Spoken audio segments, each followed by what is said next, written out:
നിങ്ങൾ എന്തോന്ന് പഠിക്കണത്? അന്നെങ്ങനെ നോക്കി നിൽക്കുമ്പോൾ സമയം പോകുന്നത് അറിയുന്നില്ല.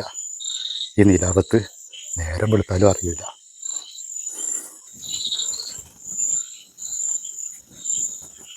ആലിക്കുട്ടിക്ക, ഈ നട്ടപ്പാതിര 12 മണിക്ക് പുറത്തിറങ്ങിയിട്ട് ആർക്കാ നിങ്ങൾ വീഡിയോ കോൾ ചെയ്യണത്? എടി ബോച്ച വിളിച്ചതാ. പടച്ചോനെ, ചായപ്പൊടിയിൽ നമുക്ക് 10 ലക്ഷം അടിച്ചോ? ബോച്ചെന്നെ ചോദിച്ചോ? എടി അത് സംസാരിച്ചുകൊണ്ടിരിക്കുമ്പോഴല്ലേ ഈ ബാക്കിൽ വന്ന് ഒച്ച ഉണ്ടാക്കിയത്. ഫോണ് കട്ടായില്ലേ? നിങ്ങൾ വരി വഞ്ചി, നമുക്ക് കിടക്കുക. നാളെ രാവിലെ നമുക്ക് എല്ലാരോടും പറയാം. വരി. ബോച്ച കാത്തു.